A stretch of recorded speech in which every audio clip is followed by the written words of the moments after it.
Hey guys, it's Christina Marie and welcome to my channel, or welcome back. Today's video is all about shore excursions from cruise ships.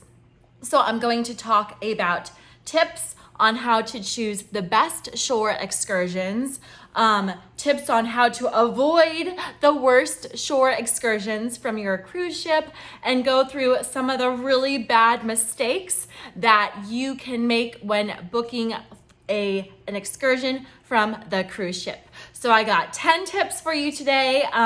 Listen to all these tips. Don't make any of these mistakes if you want a great experience on your next cruise. Okay, so the first tip is to book your excursion in advance. So oftentimes the best of the best excursions can book up 3 weeks in advance. Now, this kind of depends on where you're going. In my experience, like the Caribbean cruises, you can kind of wait until you're on board the ship to book your shore excursion. But if you're going on a cruise that is somewhere abroad, people tend to book up those excursions way in advance. For example, my mom's going on a cruise that leaves from Argentina in 3 weeks. And already all of the good excursions are booked. So you might need to plan 3 to 4 weeks in advance if you want to book the best shore excursions from the cruise ship. Okay, the second thing to do is research the shore excursions. So if you go to Cruise Critic or the cruise lines website, read through the reviews and avoid excursions with, I would say, 3.5 stars out of 5 or lower. So really read through the reviews. Avoid any excursions with bad reviews, which kind of brings me to tip number 3. This is a mistake that people make when booking an excursion, is booking a new excursion from the cruise ship. So chances are, if this is their first time of doing an excursion, there might be some bumps that they have to figure out, and it might not be as well planned as you would expect. So you might be wondering, well, how do I know if it's a new cruise excursion or not? Usually you can tell by the number of reviews on that excursion. So if there aren't many reviews, it's probably a newer excursion. Now, there are exceptions to this rule. I one time went cave diving. It was the first time that Holland America Cruise Line had offered that excursion, but it was done by a company that hosted the whole thing that had done the excursion hundreds of times. So it kind of depends. Okay, the fourth tip for booking shore excursions from the cruise ship is to look at how long of a drive you're going to have to get to the location of the actual excursion.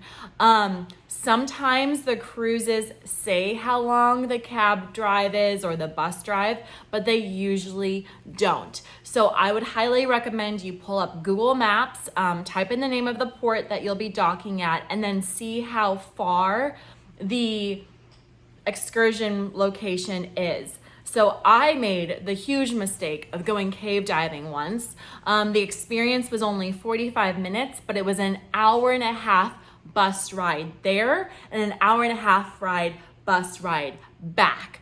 The cruise ship also said it was going to be like a 5 or 6 hour excursion, and we got back an hour and a half later. So see how far of a drive it is to get to the excursion. In my experience, sitting in a bus for a long period of time is not that great. Which brings me to tip number 5 for booking the best excursions is to read the description of the transportation. So depending on the port that you're at, sometimes you might be in an open air truck that's very, very bumpy and hot, or you might be in a small bus with AC that doesn't work, or you might be in a large van. So if the cruise ship mentions the vehicle in the reviews, pay attention to that. Usually it won't, but you can tell by the reviews of other people what kind of transportation you'll be in to get to the excursion itself. Okay, this next tip number 6, for booking the best excursions, or this one's actually a mistake that cruise goers might make, is booking a shore excursion from the ship that's too physically demanding. So most cruise lines will give an excursion a rating of whether it's like relaxing or physically demanding or moderate. In my experience, the moderate ones can often involve it's raining outside. You get rain in the background. The moderate shore excursions can require quite a bit of walking. So to give you an idea, I was on another cave excursion and it said moderate, and it said in the description that it was a short hike to the cave. To do that short hike, it was probably a 25-minute walk, and you had to carry your blow-up floaty. Now, I will say that 25-minute walk was slightly uphill, and it was too much for one woman. The problem is, once you're on the excursion, there's really no going back. We were in the middle of a jungle, and she just had to rest and then keep on walking. So pay attention to how physically demanding the cruise ships say it is. If they say it's physically demanding, it's physically demanding. Another example is I went cave diving once where we were literally walking and swimming through the caves, and it was a good workout, and I work out a lot, and same thing, there's no turning back. So pay attention to how physically demanding the cruise ship says something is. And if you're on the fence, I would recommend not going, because some of those excursions are very physically demanding. Okay. The 7th tip number 7, for booking the best excursions from the cruise ship. This is more of a tip to decide whether you should book an excursion from the cruise ship or not. So you might have heard that oftentimes it's cheaper to do it yourself than to book an excursion through the cruise line. Sometimes this is the case, but not always. In my experience, I've found that if an excursion is usually like more than 30 minutes of a drive, or about 30 minutes of a drive, it's cheaper to book through the cruise itself.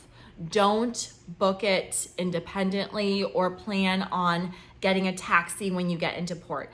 And here's why. Oftentimes the cruise lines, if they're sending 20 people somewhere, one, they're getting a discount on the transportation because there's one driver, one bus, it's economies of scale. And then 2, they sometimes get a group discount at the location. So one example of this is my mom and I were going to try to do it ourselves. We were gonna book a taxi to go to, what was it? It was not the Everglades, it was like a tree canopy thing. And we're like, okay, we'll just take the taxi there and then we'll buy the tickets once we get there. The taxi was crazy expensive because it was a 35-minute drive, and then we would have to buy the ticket on top of it. It was actually cheaper to book directly through the cruise line, and lucky for us, there were spots. So this is a mistake that people make. They think it might be cheaper to do it yourself, but sometimes it is cheaper to book directly through the cruise if you're going somewhere that is more than 30 minutes away. Okay, the 8th mistake is arriving late to your shore excursion. And actually, I would say the mistake is not arriving early. So I would recommend that you show up to your shore excursion 5-10 minutes early, honestly, because they will leave. They don't always wait. So this happened to me. This was the cave diving one, and we had to take a ferry to get across the water first. And the meeting time was like 10 a.m. So I showed up. I'm always on time. I showed up right at 10 a.m. They had already left, had already started walking to the ferry, and then sure enough, the ferry left at like 10:05 or something like that. So I basically had to walk directly to the ferry, hop on the ferry, and then had to leave right away. So show up 10 minutes early to your excursion. Do not be late. They may not wait for you. They will leave your butt behind. Okay, tip number 9 for booking the best excursions is to look at TripAdvisor. So if you are going to a port where you don't need to take a taxi to go somewhere, then the TripAdvisor excursions can be amazing and cheaper than what you would get through the cruise line. So I've found that TripAdvisor is great for booking like snorkeling things, catamarans, anything where it's like the local person meets you right at the port. TripAdvisor is usually a little bit cheaper than the cruise line, and in my experience, they sometimes offer way more things in the excursion itself. Okay, and then tip number 10 is another mistake that some cruise goers make, and that is booking a beach day through the cruise ship.